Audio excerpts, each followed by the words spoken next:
Dans le monde des rues, derrière le marché Levinsky, au Choukash à Pishpeshim, autour des docks de Jaffa et dans les ruelles du sud de Tel Aviv, il y a des mots qui comptent plus que n'importe quel diplôme ou contrat.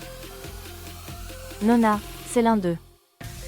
Nona, ça veut dire « grand-mère » en ladino, le vieux judéo-espagnol, et dans plusieurs langues du bassin méditerranéen.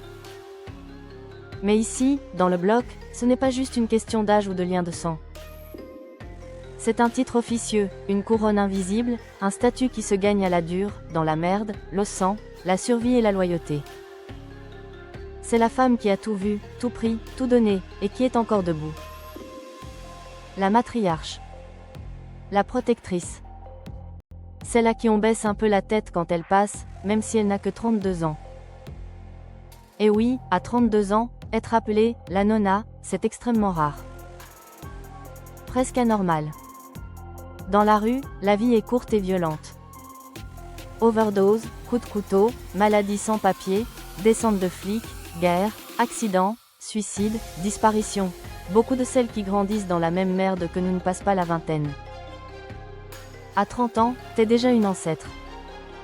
À 32, t'es une légende vivante. C'est pour ça que quand les jeunes du bloc disent « la nonna », même ceux qui ont 20 piges et qui font les caïds, ils le disent avec un mélange de respect, de crainte et de fierté. Ça veut dire, elle a survécu à tout ce qui a tué les autres. La tradition du bloc, le bloc, c'est notre famille de rue. Pas celle du sang, même si certaines sont vraiment du même sang, mais celle du béton, des cartons, des poubelles et des toits abandonnés. C'est une tradition orale, transmise de bouche à oreille, de galère en galère. Ça remonte aux gamines qui se regroupaient pour survivre ensemble, les migrantes, les fugueuses, les oubliées, les petites éthiopiennes, les maghrébines, les russes, les locales. Toutes celles que le système avait jetées.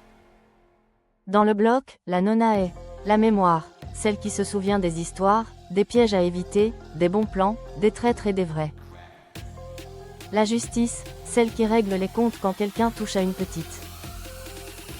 Pas avec les flics, pas avec les assistantes sociales.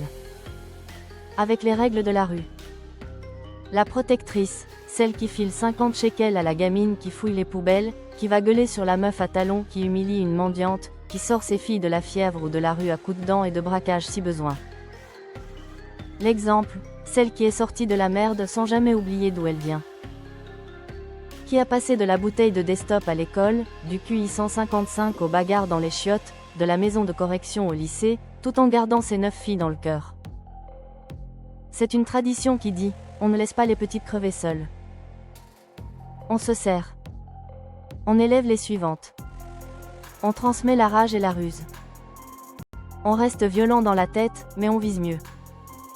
On ne change pas complètement, parce que changer complètement ce serait trahir celles qui sont encore dedans. À 32 ans, je suis la nonna du chouk. J'ai élevé 9 filles dans des conditions difficiles. J'ai braqué, cassé des gueules, dormi dans la rue, volé des télés. Malgré tout, j'ai réussi en collège et lycée. La tôle était comme des vacances, la rue une guerre. Mes filles, Naïma, Flora, Nora, viennent me voir quand elles ont des problèmes. Le titre de nonna ne vient pas d'un diplôme. Il se gagne par le respect des jeunes et des anciennes. Même les dealers baissent la tête. C'est le bloc qui décide. Le bloc a décidé. Je raconte mon histoire pour montrer qu'il y a une voie. À 32 ans, on peut être légende. Tant que je vis, le bloc est protégé. Je suis la nonna.